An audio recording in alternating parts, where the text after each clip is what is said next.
చార్మినార్ ఘోర అగ్ని ప్రమాద ఘటనలో మృతుల సంఖ్య 17కు చేరింది. షార్ట్ సర్క్యూట్తో పర్ల్ షాప్ ఉన్న భవనంలో మంటలు చెలరేగాయి. మంటలు అంటుకుని దట్టమైన పొగ వ్యాపించడంతో స్పాట్లోనే 3 మృతి చెందారు. అగ్ని ప్రమాదంలో తీవ్రంగా గాయపడ్డ మరో 14 మంది ఆసుపత్రిలో చికిత్స పొందుతూ మృతి చెందారు.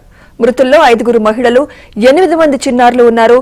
ఫైర్ ఎగ్జిట్ లేకపోవడంతోనే ప్రమాద తీవ్రత పెరిగిందని అగ్నిమాపక శాఖ అధికారులు చెబుతున్నారు.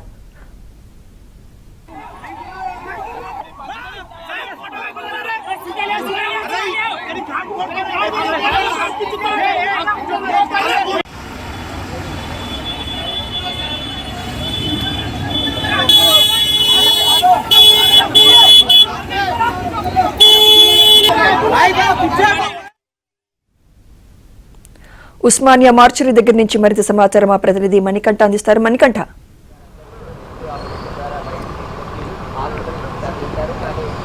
చార్మినార్ సమీపంలో గుల్జర్ హౌస్లో జరిగిన అగ్ని ప్రమాదంలో సుమారుగా 17 మంది మృతి చెందారు. ఈ ఘటన సంచలనంగా మారింది, అలాగే తీవ్ర దురదృష్టకరం అని కూడా చెప్పుకోవచ్చు. ఎందుకంటే ఒకే కుటుంబానికి చెందిన 17 మంది అయితే మృతి చెందారు. మృతి చెందిన మృతదేహాలకు కొద్దిసేపటి క్రితమే పోస్ట్ మార్టం నిర్వహించిన అనంతరం వాళ్ళ యొక్క బంధువులకు కూడా అందించారు. దగ్గరుండి మంత్రి పొన్నం ప్రభాకర్ రెడ్డి, అలాగే డిప్యూటీ సీఎం బట్టి విక్రమార్క, అలాగే ఇతర ఉన్నతాధికారులు మొత్తం పోస్ట్ మార్టం దగ్గర ఉండి మొత్తం అంతా కూడా వాళ్ళు పర్యవేక్షణలోనే సమీక్షించారు. అనంతరం బట్టి విక్రమార్క కూడా ఒక క్లారిటీ అయితే ఇచ్చారు. ఉదయం అగ్ని ప్రమాదం జరిగిన వెంటనే కూడా అగ్నిమాపక సిబ్బంది ఎలాంటి లేట్ చేయకుండా ఘటనా స్థలానికి చేరుకున్నారని, అలాగే ఘటన తీవ్రత ఎక్కువ ఉండడంతో ఘటనా స్థలానికి మరిన్ని ఫైర్ ఇంజన్లు కూడా వచ్చాయని సీఎం స్వయంగా ఇతర ఉన్నతాధికారులకు, మంత్రులు కూడా స్వయంగా రివ్యూ కూడా నిర్వహించి బాధితులు అండగా నిలవాలంటూ కూడా ఇప్పటికే కొద్దిసేపటి క్రితమే ఒక క్లారిటీ కూడా ఇచ్చారు. అటు మృతి చెందిన మృతుల కుటుంబాలకు ఒక్కొక్కరికి కూడా 5 లక్షల రూపాయలు రాష్ట్ర ప్రభుత్వం తరపున ఎక్స్గ్రేషియాను ప్రకటించారు. దీంతోపాటు ఎవరైతే బాధితులు ఉన్నారో, క్షతగాత్రులు ఉన్నారో వాళ్ళందరికీ కూడా మెరుగైన చికిత్స అందిస్తామంటూ కూడా ఇప్పటికే స్పష్టం చేసిన పరిస్థితి కూడా కనబడుతుంది. దీంతోపాటు అగ్ని ప్రమాదం ఎలా చోటు చేసుకుంది అనే కోణంలో పూర్తిగా కూడా దర్యాప్తు అయితే ప్రారంభించడానికి ఇప్పటికే వివిధ శాఖల అధికారులతో కూడా ఒక మీటింగ్ కూడా, రివ్యూ మీటింగ్ కూడా నిర్వహించారు. ఎందుకంటే ఇది ఒక పెద్ద ప్రమాదం కాబట్టి, సుమారుగా 17 మంది చనిపోయారు కాబట్టి ఇదంతా ఇలాంటి ఘటనలు పునరావృతం కాకుండా ఉండాలంటే ఖచ్చితంగా ఈ ఘటన ఎలా జరిగింది, అలాగే దీనికి ఎవరు బాధ్యతలు అనే కోణంలో కూడా పూర్తి సమీక్షా సమావేశం నిర్వహించిన తర్వాత దీనిపై ఉన్నత స్థాయిలో దర్యాప్తు చేసే అనంతరం ఎవరైతే ఈ ఘటనకు సంబంధికులు ఉంటారో వాళ్ళపై ఖచ్చితంగా చర్యలు తీసుకుంటామంటూ కూడా బట్టి విక్రమార్క కొద్దిసేపటి క్రితమే మీడియాతో అయితే తెలిపారు.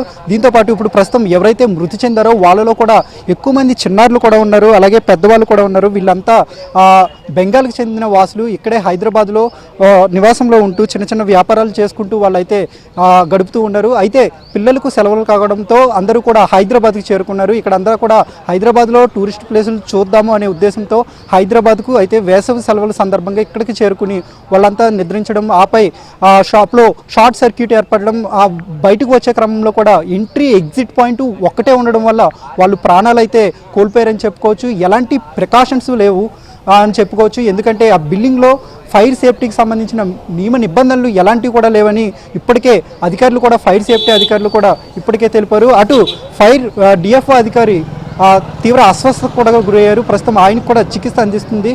పూర్తిగా కూడా ఇక్కడ మార్చురీ నుంచి 17 మృతదేహాలకు కూడా పోస్ట్ మార్టం నిర్వహించి అత్తాపూర్లోని వాళ్ళ బంధువుల యొక్క నివాసాలకైతే తీసుకువెళ్తున్నారు. దీంతోపాటుగా మోతీనగర్లో కూడా, బంజారా హిల్స్లో వాళ్ళ బంధువులు కూడా హైదరాబాద్లోని వివిధ ప్రాంతాల్లో ఉన్నారు. వాళ్ళందరి దగ్గరికి కూడా ప్రస్తుతం మృతదేహాలను అయితే తరలించారు. అనంతరం అక్కడ నుంచి వాళ్ళందరినీ కూడా శ్మశానానికి తీసుకెళ్లి అక్కడ అంత్యక్రియలు అయితే నిర్వహించనున్నారు. ఏది ఏమైనప్పటికీ ఘటన చాలా దురదృష్టకరమని చెప్పుకోవచ్చు. ఎందుకంటే ఒకే కుటుంబానికి చెందిన 17 మంది మృతి చెందడం అనేది ప్రస్తుతం సంచలనంగా మారింది. రాష్ట్ర ప్రభుత్వం కూడా దీనిపై చాలా సీరియస్గా వ్యవహరిస్తున్నట్లు తెలిసింది. ఎందుకంటే పూర్తిగా కూడా బాధితులు పోస్ట్ మార్టం నిర్వహించే వరకు కూడా మంత్రులు పొన్నం ప్రభాకర్ కానీ, అలాగే ఎంపీ అనిల్ కుమార్ యాదవ్ కానీ, దీంతో పాటుగా బట్టి విక్రమార్క, అటు హైదరాబాద్ సిపి కూడా ఇక్కడే ఉన్నారు. బాధితులతో కూడా మాట్లాడారు, అలాగే వాళ్ళని ఓదార్చారు. ఖచ్చితంగా బాధితులను ఆదుకుంటామంటూ కూడా ఇప్పటికే వాళ్ళు ఒక క్లారిటీ కూడా ఇచ్చారు. ఈ ఘటన అటు ఫైర్ శాఖ సిబ్బంది, దీంతో పాటుగా రెవెన్యూ సిబ్బంది, అసలు చార్మినార్లో ఇరుకు ప్రాంతంలో ఇలాంటి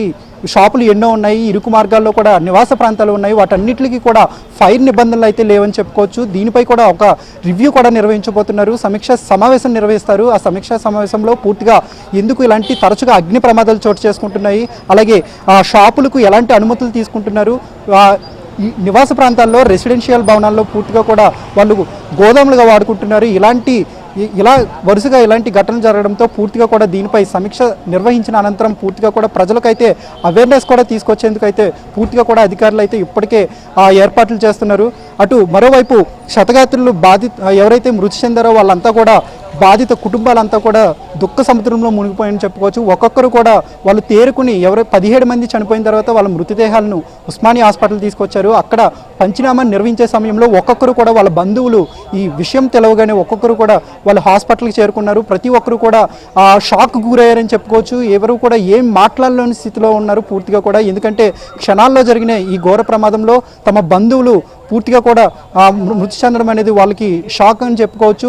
ప్రస్తుతం వాళ్ళు కూడా తేరుకునే లోపు ఇదంతా జరిగింది. ఇది ఒక దురదృష్టకరమైన సంఘటనగా చెప్పుకోవచ్చు. సుమిత్ర.